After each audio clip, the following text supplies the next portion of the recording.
আজকে আপনাদের সাথে শেয়ার করব ফ্রিজে অনেক দিন সংরক্ষণ করে দুধ কিভাবে রেখে খাওয়া যায়।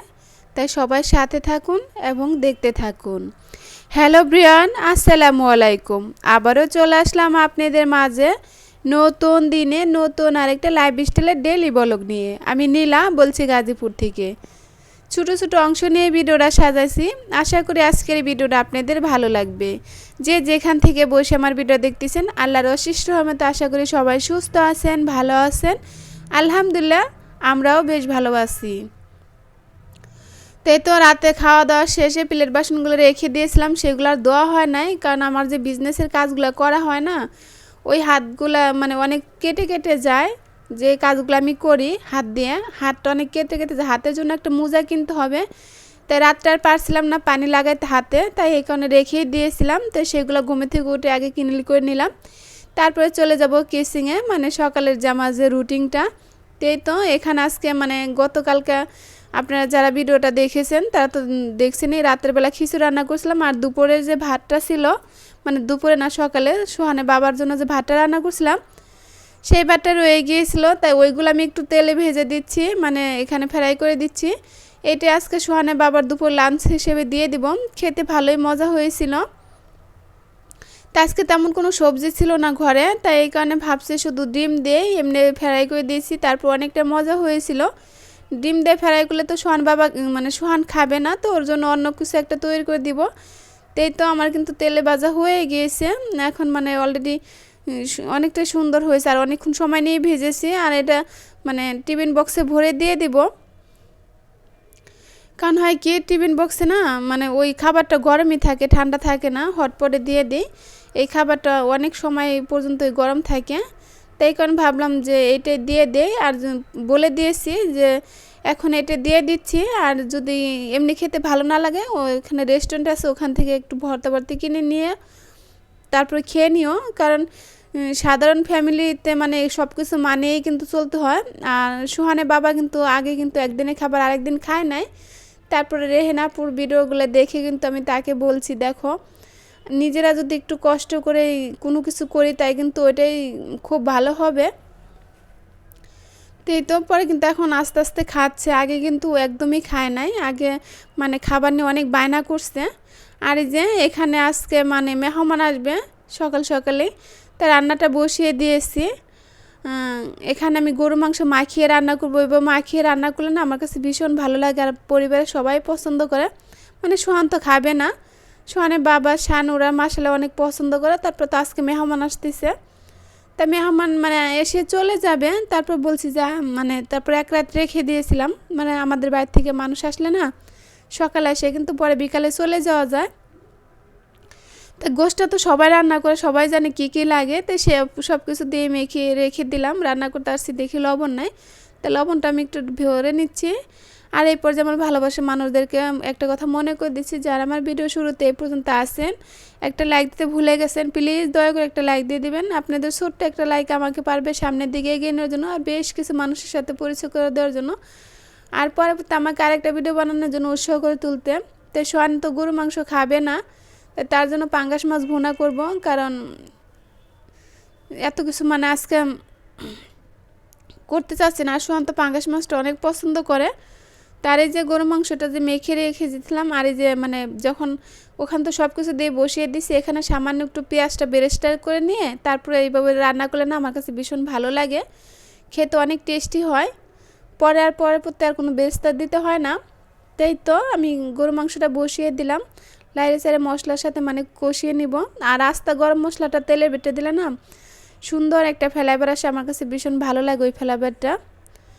তো আমি লাইরে সাইরে মিশিয়ে নিচ্ছি। আর গ্যাসটা না একটু শীতের দিন আসলে না একটু কমই হয়, আমাদের বাসায় তো লাইনের গ্যাস, গ্যাসে কোনো সমস্যা হয় না, কিন্তু শীতকাল আসলে একটু সমস্যা দেখা দেয়।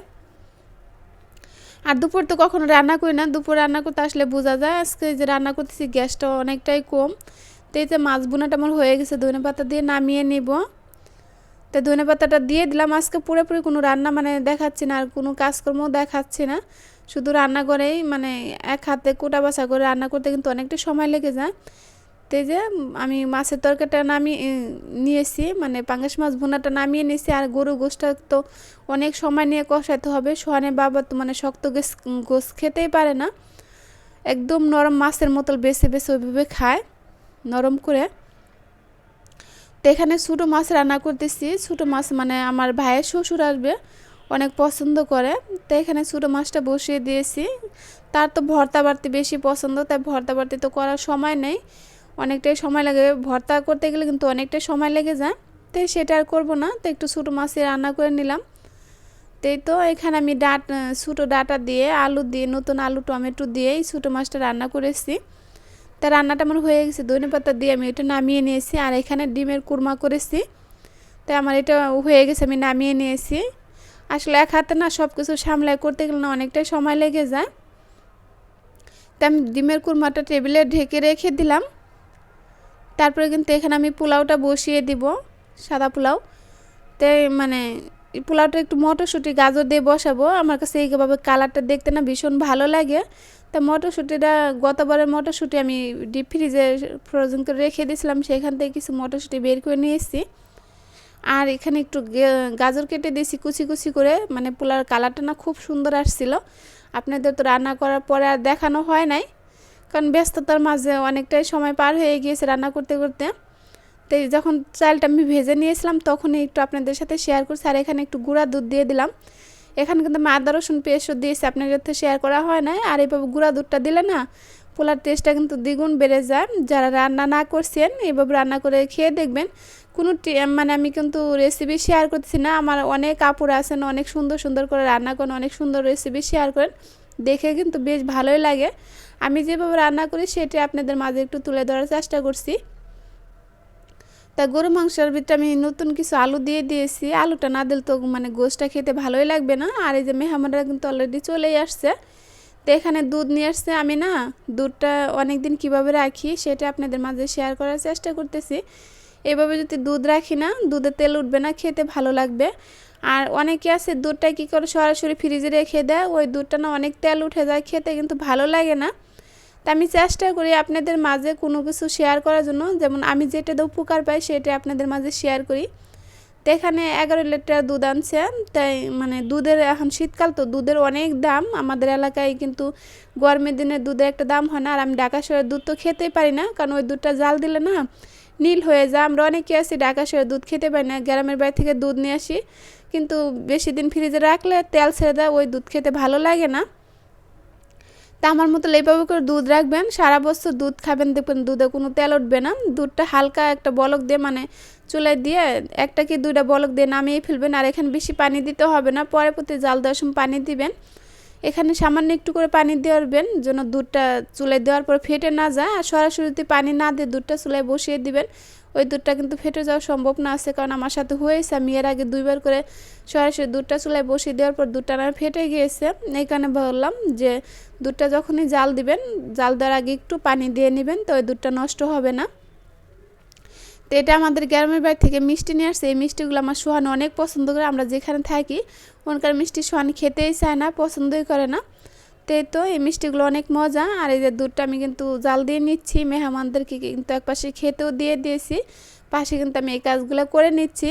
কারণ এক হাতে সংসারে কিন্তু সব দিকে মিলে গুছিয়ে কাজ করতে হয়, তাই ওই কাজে কিন্তু মানে সব দিক দিয়ে একটু বেনিফিট পাওয়া যায়, আমি যেটা মনে করি। তো এইভাবে দুধ রেখে দেখবেন, অবশ্যই ভালো লাগবে। যারা ঢাকা শহর দুধ খেতে না পারেন তারা এই গ্রামে থেকে অনেকগুলো করে দুধ এনে এভাবে রেখে খেয়ে দেখবেন, খুব ভালো লাগবে।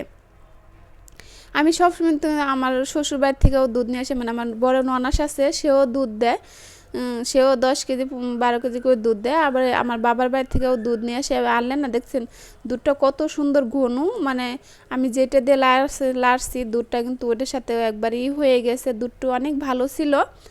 ঢাকা শহরের দুধ আমার খেতে ভালো লাগে না, আর এখানকার দুধও অনেক দাম। এখন গ্রামের বাড়িতেও দুধ দাম হলেও ওই দুধের মানে অনেকটা উপকার পাওয়া যায়, পুষ্টি আছে। কিন্তু গ্রামের দুধের ভিতরে কী করে পাউডার, মানে ঢাকা শহরের দুধের ভিতরে পাউডার মিশায়, পানি মিশায়, জাল দিলে দুধটা নীল হয়ে যায়, আর কোনো গ্যারান নাই। আর এই দুধগুলো না একটা বলক দিলে কত সুন্দর গ্যারান হয়। তো আমার বাবা আর আমি মিলে কিন্তু বোতলের দুধগুলো ভরে নিয়েছিলাম। তারা চলে যেতে চেয়েছিল, আমি যেতে দিন, আমি কাল সকালে চলে যান। আর এই দুধগুলো যে ভরে নিচ্ছি, ঠান্ডা হওয়ার পরে কিন্তু ভরে নিচ্ছি, গরম অবস্থায় ভরে নিই। তো আজকের ভিডিওটা কেমন লাগলো অবশ্যই জানাতে পারেন। এখান থেকে বেঁধে নিচ্ছি। আসসালাম।